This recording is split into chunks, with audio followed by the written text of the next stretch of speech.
Students, आज के इस वीडियो में हम लोग टॉपिक वाइज टेस्ट 4 एमपी के क्वेश्चंस को डिस्कस करने वाले हैं। और यदि देखा जाए कि इसमें हम कौन से टॉपिक्स को कवर करेंगे तो मध्य प्रदेश के महत्वपूर्ण साहित्यकार और उन्होंने जो किताबें लिखी हैं, जो पुस्तकें लिखी हैं, उन सबको डील करेंगे इस टेस्ट में हम लोग। पहले क्वेश्चन पर चले, who among the following was the court poet of Kalinjar Naresh Parimal Dev. तो परिमल देव जो कालिंजर नरेश हैं उनके कोर्ट पोएट कौन हुआ करते थे, और इसका सही आंसर हो जाएगा ऑप्शन नंबर बी जो कि है जागनिक। तो आपको ये ध्यान रखना है कि कभी भी आपसे नरेश परिमल देव की बात की जाए कि उनके कोर्ट पोएट कौन थे तो नाम ध्यान रखेंगे आप, जागनिक उनके कोर्ट पोएट थे। यदि इनकी प्रमुख रचनाओं की बात की जाए, इनके फेमस कंपोजिशंस कौन कौन से थे, तो फेमस कंपोजिशंस हैं इनके आल्हा खंड और परिमल रासो। जो आल्हा खंड है उस आल्हा खंड में आल्हा और उदल जो दो बहुत ही इंपॉर्टेंट वैरियर्स हुआ करते थे उनके बारे में, उनके जीवन के बारे में डिस्क्रिप्शन दिया हुआ है। और परिमल रासो में आप बोल सकते हैं कि परिमल देव जो किंग हैं उनकी बायोग्राफी लिखी हुई है। तो ये सारी बातें आपको ध्यान रखना है। जागनिक का नाम आप जरूर ध्यान रखेंगे, परिमल देव के कोर्ट के पोएट ये हुआ करते थे। अगले क्वेश्चन पर चलते हैं, दूसरा question, who is the author of the book संसद के 3 दशक। तो संसद के 3 दशक के ऑथर कौन है, और ये हो जाएंगे हमारे फॉर्मर प्राइम मिनिस्टर जिनका नाम है अटल बिहारी वाजपेयी। तो लेट अटल बिहारी वाजपेयी जी जो हैं उन्होंने लिखी थी इस पुस्तक को जिसका नाम है संसद के 3 दशक। अब यदि देखा जाए कि जो हमारे अटल बिहारी वाजपेयी हैं उनका जन्म कब हुआ था, तो आपको ध्यान रखना है कि ग्वालियर में इनका बर्थ होता है। 24 दिसंबर 1924 को इनका बर्थ होता है। और इनका साहित्य में विशेष रुचि हुआ करती थी। मेजर कंपोजिशंस इनकी यदि देखी जाए तो यहाँ से आप देख सकते हैं, मृत्यु या हत्या, अमर आग है, मेरी 51 कहानियाँ, राजनीति की रपटीली राहें, संसद के 3 दशक और अमर बलिदान, ये इनकी प्रमुख रचनाएं हैं, प्रमुख कंपोजिशंस हैं। इसमें भी यदि देखें तो मेरी 51 कविताएं बहुत ही ज़्यादा इंपॉर्टेंट है। तो आपको ये ध्यान रखना है, सारी बातें हमारे former prime minister Atal Bihari Vajpayee से related. Whose composition is Narmada तुम कितनी सुंदर हो। नर्मदा तुम कितनी सुंदर हो, इस पुस्तक के रचयिता कौन है, कंपोजर कौन है, सही आंसर हो जाएगा option number B Shri Amritlal Vegad. तो श्री अमृतलाल वेगड़ का नाम आपको ध्यान रखना है। ये इन्वायरमेंटलिस्ट भी थे, इसके अलावा ये पेंटर भी हुआ करते थे। इनका बर्थ जबलपुर में 1928 में हुआ।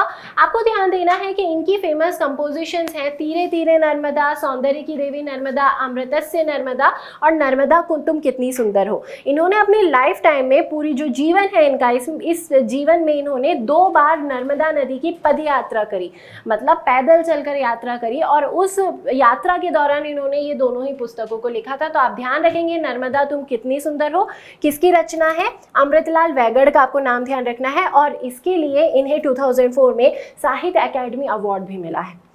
अगले क्वेश्चन पर चलते हैं, औरत जात और लाठी और भैंस किसकी कंपोजिशन है आपको ये बताना है, और सही आंसर होगा मुल्ला रामू जी। तो मुल्ला रामू जी का नाम आता है। औरत जात स्पेशली बोला जाता है कि हमारा जो उर्दू लिटरेचर है उसमें जो गुलाबी उर्दू जॉनर है उसका स्टार्टिंग किया था इन्होंने। क्या नाम है इनका, आपको नाम जरूर ध्यान रखना है। इनको क्या बोला जाता है, गुलाबी उर्दू का जनक बोला जाता है, मुल्ला रामू जी को बोला जाता है। इनका बर्थ कब हुआ था, तो भोपाल में 1896 में इनका बर्थ होता है। फेमस कंपोजिशंस आप यहाँ पर देख सकते हैं, लाठी और भैंस, इंतखाब गुलाबी उर्दू, अंगूरा ख्वातीन, गुलाबी शायरी, शादी, जिंदगी, ये इनकी इंपॉर्टेंट कंपोजिशंस हैं। तो एग्जाम में कई बार पीएससी में क्वेश्चन पूछा जाता है कि गुलाबी उर्दू के फादर कौन है, उनके जनक कौन है, तो आपको ध्यान रखना है मुल्ला रामू जी नाम हो जाएगा। 5th question, which of the following composers died while singing the genre Deepak Raag. तो दीपक राग गाते हुए किस कंपोजर की मृत्यु हुई थी आपको ये बताना है, और सही आंसर है इसका ऑप्शन नंबर ए जो कि है तानसेन। तो बहुत ही इंपॉर्टेंट क्वेश्चन है और कई बार पीएससी में ये पूछा जा चुका है। तानसेन से रिलेटेड काफ़ी सारे क्वेश्चंस एग्जाम में आते हैं, तो आपको पूरे उनके फैक्ट्स पता होना चाहिए। तानसेन स्पेशली ग्वालियर घराने से संबंधित थे। इनका जन्म भी ग्वालियर में हुआ था और इनका जो टूम है वो भी आपको मिलता है ग्वालियर में ही। और बोला जाता है कि दीपक राग को गाते हुए ही इनकी डेथ हुई थी। ये अकबर के 9 रत्नों में भी शामिल थे। तो जो तानसेन है, तानसेन नगरी बोला जाता है ग्वालियर को। क्यों बोला जाता है, क्योंकि वहीं पर इनका बर्थ होता है और वहीं पर इनकी डेथ होती है। तो ग्वालियर घराने से संबंधित है, ये इंपॉर्टेंट बातें आप जरूर ध्यान रखेंगे। 6th question, who among the following is known as the Vyakaranacharya of Hindi. तो हिंदी के व्याकरणाचार्य इनमें से किसे बोला जाता है, सही आंसर होगा कामता प्रसाद गुरु। तो कामता प्रसाद गुरु को व्याकरणाचार्य बोला जाता है हिंदी का। जन्म कब हुआ था ये देख लेते हैं हम। तो आपको ध्यान रखना है 1875 में सागर जिले में, सागर डिस्ट्रिक्ट डिस्ट्रिक्ट में इनका जन्म होता है और इन्होंने काफ़ी सारी मैगजीन्स की एडिटिंग की थी, जैसे आप बोल सकते हैं लाल सखा और सरस्वती। दो इंपॉर्टेंट मैगजीन्स का नाम आप जरूर ध्यान रखें, लाल सखा और सरस्वती। इन्हें व्याकरणाचार्य बोला जाता है हिंदी का। इनकी काफ़ी सारी इंपॉर्टेंट कंपोजिशंस हैं जिनके आप नाम यहाँ पर देख सकते हैं, हिंदुस्तानी शिष्टाचार्य, विनय पचासा, सत्य प्रेम, पद्य पुष्पावली, पार्वती और यशोदा। विनय पचासा कई बार पूछा जाता है, तो विनय पचासा नाम ध्यान रखेंगे, कामता प्रसाद गुरु। कब जन्म होता है? 1875। Seventh question, why is the famous village of Madhya Pradesh Mohat Gaon famous for? तो मध्य प्रदेश के एक गांव का नाम आया है जो कि है मोहत गांव। आपको ये बताना है कि ये फेमस क्यों है। 4 ऑप्शन है आपके सामने और इसका सही आंसर हो जाएगा option number D, all the people living here interact in Sanskrit. तो मोहत गांव में रहने वाले जितने भी लोग हैं वो आपस में संस्कृत भाषा में बात करते हैं, आपको ये ध्यान देना है। और ये कहाँ पर है? तो ये नरसिंहपुर डिस्ट्रिक्ट में आता है मध्य प्रदेश के। अब ये भी पूछ लिया जाता है एमपीपीएससी में, इसको घुमा के पूछा जा सकता है कि ऐसा कौन सा जिला है जहां पर लोगों ने संस्कृत में वार्तालाप करना, संस्कृत में बात करना स्टार्ट किया है। तो आपको ध्यान रखना है मध्य प्रदेश का नरसिंहपुर जिला, और गांव पूछा जाए तो मोहत गांव आपको नाम ध्यान देना है। अगले क्वेश्चन पर चलेंगे, who among the following was the court poet of the ruler Kannauj Harshvardhan? मतलब कन्नौज के रूलर जिनका नाम था हर्षवर्धन, उसके कोर्ट पोएट कौन हुआ करते थे ये बता रहा है। सही आंसर है इसका बाणभट्ट। तो बाणभट्ट जरूर ध्यान रखें, कई बार पूछा जाता है। हर्षवर्धन के कोर्ट पोएट रहे हैं ये। 7th सेंचुरी में संस्कृत राइटर ये हुआ करते थे, संस्कृत में इन्होंने रचनाएं की हैं और फेमस कंपोजिशंस यदि आप इनके देखें तो हर्षचरितम, कादम्बरी, चंडी शतक, पार्वती परिणय, ये इनके इंपॉर्टेंट कंपोजिशंस होंगे। कई बार पीएससी में हर्षचरितम आपसे पूछा जाता है, नाम ध्यान रखना है आपको बाणभट्ट। और हर्षचरितम में क्या है? तो एक्चुअल में बायोग्राफी है हर्षवर्धन की ही। अगले क्वेश्चन पर चलेंगे, which of the following works is called the world's first novel? तो दुनिया की पहली उपन्यास किसे बोला जाता है? किसका वर्क है? पहली उपन्यास किसने लिखी थी दुनिया में सबसे पहले? और सही आंसर हो जाएगा कादम्बरी। तो कादम्बरी बोला जाता है कि कादम्बरी दुनिया की, वर्ल्ड की पहली नॉवेल है या फिर पहली उपन्यास है। किसने लिखा था? अभी थोड़ी देर पहले आपने देखा बाणभट्ट ने लिखा था। और बाणभट्ट किसके कोर्ट पोएट हुआ करते थे? तो कन्नौज के शासक हर्षवर्धन के ये कोर्ट पोएट हुआ करते थे। Next question, the compositions of the famous poet Kalidas are? Kalidas से रिलेटेड काफी क्वेश्चंस पूछे जाते हैं, मैं आपको बताना है इनमें से कौन कौन से कंपोजिशंस है कालिदास के। ऑप्शंस है मालविकाग्निमित्रम, मेघदूतम, कुमार संभवम या फिर ऑल ऑफ द अबव। और इसका सही आंसर हो जाएगा ऑल ऑफ द अबव। तो ये सभी रचनाएं हैं कालिदास की। कालिदास के इंपॉर्टेंट कंपोजिशंस आप देख लीजिए। हमेशा ध्यान रखिए कि कालिदास को भारत का शेक्सपियर कहा जाता है। लिटरेचर में जो उनका योगदान है उसी वजह से उनको ये नाम दिया गया है। फेमस कंपोजिशंस आप यहाँ पर देख लीजिए, मालविकाग्निमित्रम, विक्रमोर्वशीयम, कुमार संभवम, ऋतु संहारम, अभिज्ञान शाकुंतलम, मेघदूतम और रघुवंशम। तो ये इंपॉर्टेंट कंपोजिशन है, कई बार पूछा जाता है, ये एमपीपीएससी का फेवरेट क्वेश्चन समझ सकते हैं। तो कालिदास की ये सभी रचनाओं के नाम आपको याद होने चाहिए। 11th question, which of the following is called the first sorrowful dramas dukhant of Sanskrit language? तो संस्कृत लैंग्वेज का पहला सॉरोफुल ड्रामा इनमें से किसे बोला जाता है या फिर दुखांत किसे बोला जाता है? सही आंसर है इसका उत्तर रामचरितम। उत्तर रामचरितम की बात की जाए तो उत्तर रामचरितम को बोला जाता है कि संस्कृत लैंग्वेज में पहला सॉरोफुल ड्रामा है या फिर दुखांत ड्रामा इसे बोला जाता है। कौन इसके कंपोजर थे आपको ये जरूर ध्यान रखना है। तो भवभूति इसके कंपोजर हुआ करते थे, जिनका पूरा नाम है श्रीकांत भवभूति। तो श्रीकांत भवभूति, उत्तर रामचरितम आपको जरूर नाम ध्यान रखना है। इनके दूसरे फेमस कंपोजिशंस की यदि बात की जाए तो नाम आता है महावीर चरितम और मालती माधव। तो महावीर चरितम, मालती माधव, उसके अलावा उत्तर रामचरितम, ये तीनों कंपोजिशंस किसकी हैं? भवभूति या फिर श्रीकांत भवभूति आप नाम ध्यान देंगे। 12th question, in which work of poet Kalidas is there a description of the marriage of Shiv Parvati? तो शिव पार्वती का जो विवाह है उसका उल्लेख कालिदास ने कौन से कंपोजिशन में किया है? और इसका सही आंसर हो जाएगा कुमार संभवम। तो कुमार संभवम आपको नाम ध्यान रखना है। कुमार संभवम, आपको ये बात भी ध्यान देना है कि चंद्रगुप्त विक्रमादित्य के 9 रत्नों में से एक हुआ करते थे जो कालिदास है वो। इन्हें शेक्सपियर बोला जाता था भारत का। इसके अलावा जो कुमार संभवम है वो कुमार संभव ऐसी पहली एपिक है जिसमें शिव और पार्वती के विवाह के बारे में पूरा डिस्क्रिप्शन दिया है। इसके अलावा कार्तिक का बर्थ होता है उसके बारे में भी इसमें डिस्क्रिप्शन दिया हुआ है। तो बहुत ही इंपॉर्टेंट एक रचना हो जाती है कुमार संभवम। और कालिदास के बारे में यदि बात की जाए तो शिव के उपासक हुआ करते थे, शैव धर्म को मानने वाले थे वो, तो आपको ध्यान देना है कि कुमार संभवम में उन्होंने शिव और पार्वती की मैरिज को डिस्क्राइब किया है।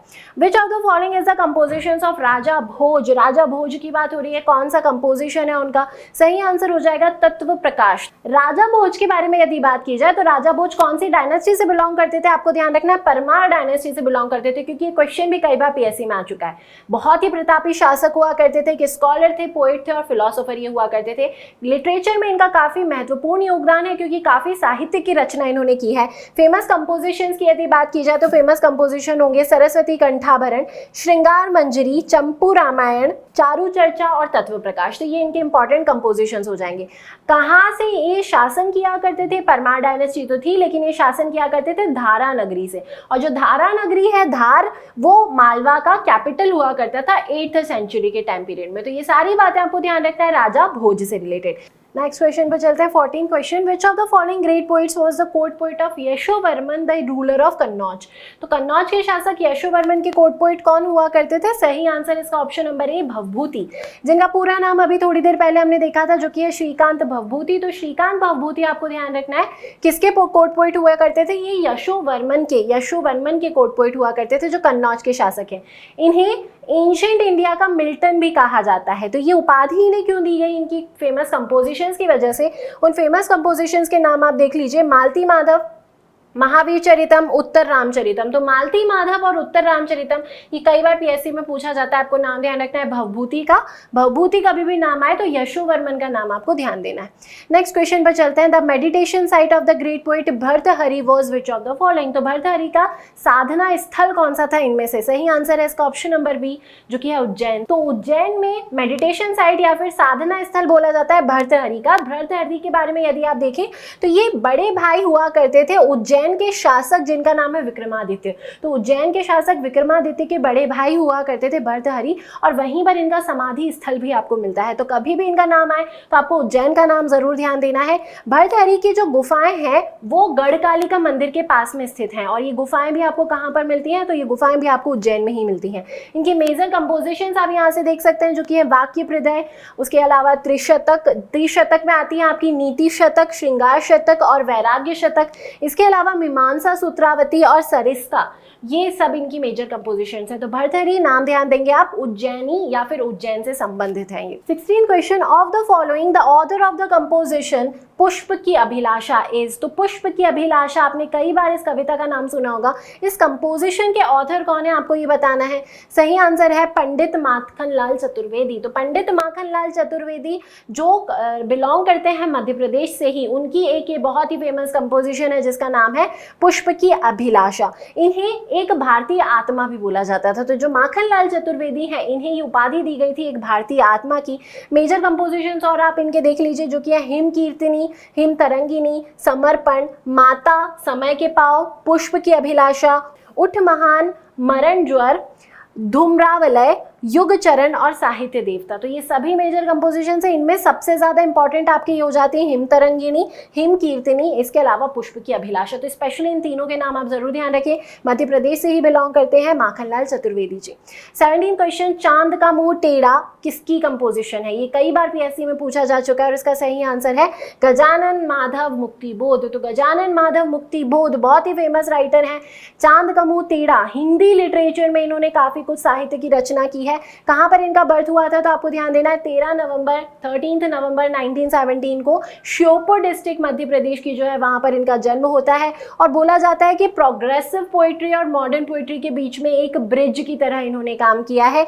मेजर कंपोजिशंस आप देख सकते हैं, काठ का सपना, सतह से उठता आदमी, चांद का मुंह टेढ़ा, भूरी भूरी खाक धूल, समीक्षा की समस्याएं, ये सभी मेजर कंपोजिशंस हैं इनके। तो जरूर ध्यान देंगे गजानन माधव मुक्तिबोध कहां से संबंधित है? ये मध्य प्रदेश के श्योपुर डिस्ट्रिक्ट से संबंधित है। 18 question, which of the following literatures is called Phantom of difficult poetry या फिर कठिन काव्य का प्रेत? तो कठिन काव्य का प्रेत इनमें से किसे कहा जाता है? सही आंसर होगा आपका आचार्य केशव दास। और ये क्वेश्चन भी कई बार पीएससी में रिपीट हुआ है, आचार्य केशव दास का नाम ध्यान रखना है। और ऐसा क्यों कहा जाता था? क्योंकि इनकी जो कविताएं हैं, जो रचनाएं हैं, उसमें ये काफी कठिन भाषा का प्रयोग किया करते थे, जो कठिन भाषा आसानी से किसी को समझ में नहीं आती। तो इसीलिए इन्हें कठिन काव्य का प्रेत कहा जाता था। बर्थ कब होता है तो 1555 को टीकमगढ़ डिस्ट्रिक्ट में इनका बर्थ होता है। तो फिर से ये मध्य प्रदेश से ही संबंधित है, इसलिए ज़्यादा इंपॉर्टेंट हो जाते हैं।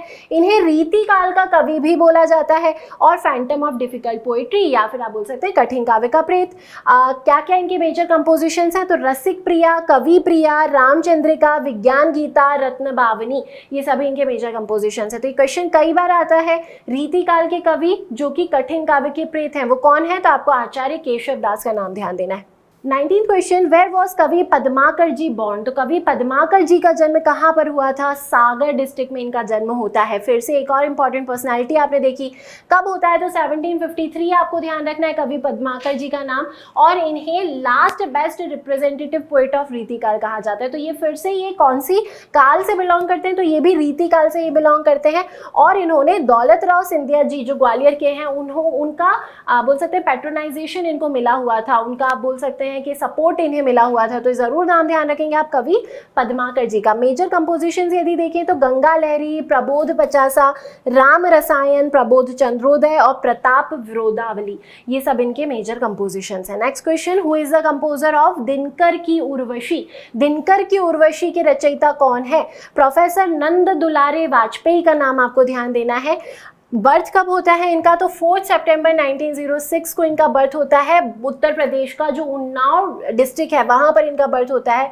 इनके कौन कौन सी फील्ड ऑफ वर्क हैं तो कौन कौन से क्षेत्रों में इन्होंने कार्य किया है, तो ये जर्नलिस्ट भी हुआ करते थे, क्रिटिक हुआ करते थे, लिटरेचर तो ये थे ही, इसके अलावा ये एक एडिटर भी हुआ करते थे। मेजर कंपोजिशन यदि इनकी देखी जाए तो हिंदी साहित्य 20वीं शताब्दी, प्रेमचंद्र एक साहित्यिक विमोचन, नया साहित्य, नए प्रश्न, कवि सुमित्रा, नंदन पंत, उसके अलावा साहित्य का आधुनिक युद्ध, ये आदि, ये सभी इनकी प्रमुख रचनाएं हैं। तो जरूर नाम ध्यान रखना है आपको इनका, और इनकी मेजर फील्ड ऑफ वर्क्स भी ध्यान रखेंगे आप। Next question, where is the birth place of famous literature of Sharad Joshi of sarcastic genre in Madhya Pradesh. तो शरद जोशी जी का नाम आपने कई बार सुना होगा, तो मध्य प्रदेश में कहाँ इनका जन्म हुआ था, सही आंसर हो जाएगा उज्जैन। तो उज्जैन अभी भर्तृहरि से रिलेटेड आपने देखा था। अब एक और फेमस कंपोजर का नाम आप ध्यान दीजिए जो कि है शरद जोशी, जो उज्जैन से ही संबंधित है। इनका बर्थ कब होता है तो ये सैटिरिस्ट हैं और इनका बर्थ होता है 21 मई 1931 को, उज्जैन में इनका बर्थ होता है। और इनकी जो फील्ड है, फील्ड ऑफ वर्क, कार्य क्षेत्र कौन कौन से थे तो ये भी जर्नलिस्ट, क्रिटिक, लिटरेटर हुआ करते थे और एडिटर भी हुआ करते थे। मेजर कंपोजिशंस आप इनकी देख सकते हैं। तो निबंध में यदि मेजर कंपोजिशंस देखे जाए तो परिक्रमा, फिर किसी बहाने, जीप पर सवार इल्लियां, राह किनारे बैठ। तो जीप पर सवार इल्लियां ये निबंध कई बार पूछा जाता है, तो आपको नाम ध्यान देना है शरद जोशी जी का। इसके अलावा ड्रामा या फिर नाटक देखे जाएं तो इन्होंने अंधों का हाथी, एक था गधा, ये दोनों नाटक लिखे हैं। नॉवेल, उपन्यास, मैं केवल मैं, ये दोनों ही उपन्यास किसके हैं, शरद जोशी जी के हैं। और एक कहानी इन्होंने लिखी है जिसका नाम है तिलिस्म। तो ये सभी बातें ध्यान रखें, उज्जैन से संबंधित है Sharad Joshi ji. Next question, which poet of Madhya Pradesh is called Shakespeare of India. अभी आपने देखा था कि भारत का शेक्सपियर किसे कहा जाता है, कालिदास जी को भारत का शेक्सपियर कहा जाता है। मेजर कंपोजिशन एक बार और आप इनकी रिवाइज कर लीजिए ताकि आपको ध्यान रह जाए। मालविकाग्निमित्रम, विक्रमोर्वशीयम, कुमार संभवम, ऋतु समारम, अभिज्ञान शाकुंतलम, मेघदूत और रघुवंशम, ये सभी इनके मेजर कंपोजिशंस हैं। 23 question, which of the following is not the work of the famous novelist Naresh Mehta. तो उपन्यासकार जिनका नाम है नरेश मेहता, इनमें से कौन सी उनकी कंपोजिशन नहीं है, आपको ये बताना है। सही आंसर होगा इसका ऑप्शन नंबर डी, जो कि है लाठी और भैंस। लाठी और भैंस अभी थोड़ी देर पहले आपने देखा था कि मुल्ला रामू जी, जो कि गुलाबी उर्दू के जनक माने जाते हैं, उन्होंने लिखी थी लाठी और भैंस। नरेश मेहता जी के बारे में अब हम यहाँ पर बात करते हैं। तो इनका जन्म होता है 1922 में, शाजापुर डिस्ट्रिक्ट में इनका जन्म होता है।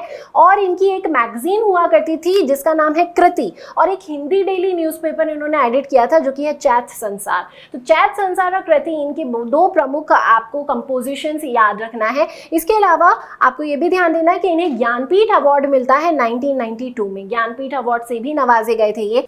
दूसरे मेजर कंपोजिशंस यदि आप इनके देखें तो मेजर कंपोजिशंस में आएगा चैत्य, ये पथ बंधु था, प्रवद पर्व, अरण्य और पुरुष, ये काफ़ी इनकी फेमस कंपोजिशंस हुआ करती थी। नरेश मेहता जी का नाम आपको ध्यान देना है। Next question 24, who is the creator of the famous song ए मेरे वतन के लोगों। तो ए मेरे वतन के लोगों आपने गाना सुना होगा, तो इसके क्रिएटर कौन है, किसने इसकी रचना की थी। सही आंसर है कवि प्रदीप। तो कवि प्रदीप का नाम आता है जो फिर से मध्य प्रदेश से ही संबंधित है, और मध्य प्रदेश में बड़नगर में इनका जन्म हुआ था। तो 1951 में इनका जन्म होता है मध्य प्रदेश के बड़नगर में। 6 फरवरी 1915 आपको ध्यान रखना है। है और ये पैट्रियटिज्म या फिर देशभक्ति से काफ़ी ज़्यादा बोल सकते हैं इन्फ्लुएंस्ड हुआ करते थे और इनका जो कंपोजिशंस है उसमें हमें काफ़ी देशभक्ति नज़र आती है और ए मेरे वतन के लोगों भी इन्होंने ही रचना की थी। इनके दूसरे मेजर कंपोजिशंस यदि देखे जाए तो दूर दूर हटो है दुनिया वालों, हिंदुस्तान हमारा है, ये भी मेजर कंपोजिशन इन्हीं का है। ए मेरे वतन के लोगों भी इन्होंने ही कंपोज किया था। नेक्स्ट क्वेश्चन पर चलता है 25 question. The book living an era is the autobiography of which of the following writers. तो इनमें से कौन से लेखक की जीवनी हुआ करती थी, आत्मकथा हुआ करती थी लिविंग एन एरा, और इसका सही आंसर हो जाएगा द्वारका प्रसाद मिश्र। तो द्वारका प्रसाद मिश्र का नाम आपको ध्यान रखना है। उत्तर प्रदेश के उन्नाव डिस्ट्रिक्ट में इनका जन्म होता है, 1901 में इनका बर्थ होता है और मध्य प्रदेश के चीफ मिनिस्टर ये रह चुके हैं। तो कब से कब तक ये चीफ मिनिस्टर थे, तो 30 सितंबर 1963 से 29 जुलाई 1967, 63 से 67 के बीच में ये चीफ मिनिस्टर भी रहे हैं मध्य प्रदेश के, इसलिए बहुत इंपॉर्टेंट पर्सनालिटी हो जाते हैं। मेजर कंपोजिशंस यदि देखा जाए तो एक महाकाव्य की रचना की है इन्होंने जिसका नाम है शनायन। तो शनायन कई बार पीएससी में पूछा जाता है, जरूर ध्यान देंगे, और इनकी आत्मकथा है या फिर ऑटोबायोग्राफी है लिविंग एन एरा। तो जरूर नाम ध्यान रखना है द्वारका प्रसाद मिश्र का।